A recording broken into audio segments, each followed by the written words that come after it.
नमस्कार दोस्तों, मेरा नाम है वरद विजय सभाण और मैं आप सभी का स्वागत कर रहा हूं। दोस्तों, कल रिलीज हुई थी तेलुगु सुपरस्टार पवन कल्याण सर की हरी हरा वीरा मल्लू ये मूवी। ऑलमोस्ट 5 साल लगे हैं इस मूवी को बनने के लिए। जी हाँ, कोविड के बाद से जो इसकी जर्नी शुरू हुई थी शूटिंग की, वो किसी ना किसी हर्डल्स की वजह से, फिर पवन कल्याण सर के पॉलिटिकल कमिटमेंट्स की वजह से, फिर डायरेक्टर के वॉकआउट होने की वजह से, फिर नए डायरेक्टर आने की वजह से, फिर नए डायरेक्टर के स्क्रिप्ट चेंजेस की वजह से, ऐसे कर करके 5 साल में ये मूवी फाइनली कल यानी कि 25 जुलाई 2025 को रिलीज हुई है। ऑलमोस्ट 2.25 घंटे की ये मूवी है और इंटरवल सब पकड़ के आपको 3 सवा 3 घंटा थिएटर में स्पेंड करना होगा। हिंदी के इसके ऑप्शंस काफी लिमिटेड है। मैंने ये मूवी देखी थी तेलुगु ओरिजिनल वर्जन में, लेकिन सबटाइटल्स के साथ, सो थोड़ा मुझे समझने में आसानी हुई। कहानी है 1680 की, 17th सेंचुरी की। जी हाँ, हाल ही में छावा जो मूवी आई थी छत्रपति संभाजी महाराज, वही टाइमलाइन पे आधारित ये मूवी है। बस रीजन अलग है, इतना ही हम कह सकते हैं। कहानी है वीरा मल्लू की, जो एक सॉर्ट ऑफ रॉबिन हुड है, जो अमीरों से छीन कर गरीबों में बांट देता है। एक बार एक लैंडलॉर्ड यानी कि हमारे सचिन खेड़ेकर जी, जो मराठी के काफी दिग्गज, और अभी मराठी ही नहीं तमिल तेलुगु इन सारी भाषाओं में वो काम करते हैं।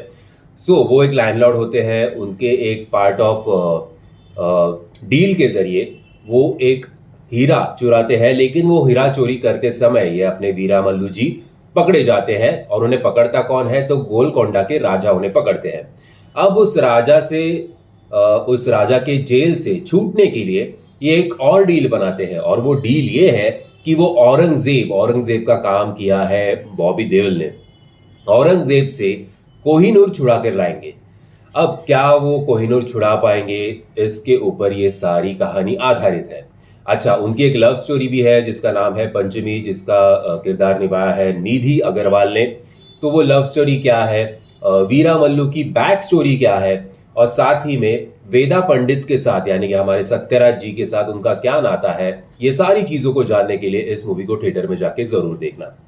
मूवी का फर्स्ट हाफ अच्छा है, लेकिन सेकेंड हाफ में सिनेमेटोग्राफी और वीएफएक्स की जो बैंड बज गई है, इतना भद्दा वीएफएक्स मैंने कभी आई थिंक लाइफ में देखा नहीं होगा। और आई थिंक कल मैंने कहीं तो पढ़ा भी था कि कुछ कुछ अभी वीएफएक्स के पार्ट्स काट के, क्योंकि ऑडियंस उसे काफी क्रिटिसाइज कर रहे हैं, तो कुछ कुछ पार्ट्स काट के आज उसे वापस री रिलीज करने वाले हैं या कुछ पता नहीं मुझे। अगर ये बात सच होगी तो कमेंट्स के माध्यम से बताना। एम किरवानी साहब ने जो क्या बोलते हैं उसको, लाइफ सेवियर, कुछ बीजीएम की वजह से एक दो जगह पे उन्होंने बीजीएम भी ऐसा किया है जिसके वजह से एक लाइफलेस सीन भी एक अच्छी खासी तरीके से उभर कर आता है। एक दो गाने भी अच्छे हैं।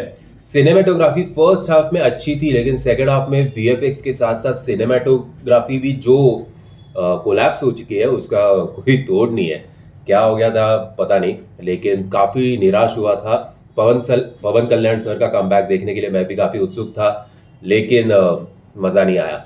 औरंगजेब की भूमिका में बॉबी देओल जी का जो स्क्रीन टाइम है वो भी काफी लिमिटेड है, लेकिन आई थिंक एनिमल के बाद से उन्हें लिमिटेड स्क्रीन टाइम में ही वो काफी कंफर्टेबल होते हैं, और उसमें भी वो 6 मार के चले जाते हैं। जैसे कि मैंने कहा कि पॉजिटिव क्या है, तो मूवी का फर्स्ट हाफ, प्री इंटरवल का सीक्वेंस, फर्स्ट हाफ के 2 एक्शन सीक्वेंसेस, ये ही 3 इसके प्लस पॉइंट है। और नेगेटिव पॉइंट्स है पुअर वीएफएक्स, पूरा सेकेंड हाफ इमोशनल डेप्थ नहीं है, और डायलॉग्स भी इस मूवी के ओके ओके है।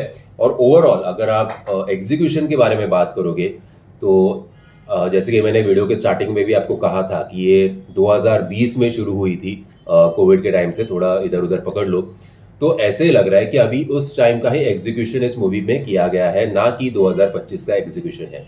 जो कमबैक पवन कल्याण सर एक्सपेक्ट कर रहे थे, वो कमबैक तो जितना स्ट्रांगली उन्होंने पॉलिटिक्स में किया था, उतना तो आई थिंक इसमें नहीं होगा।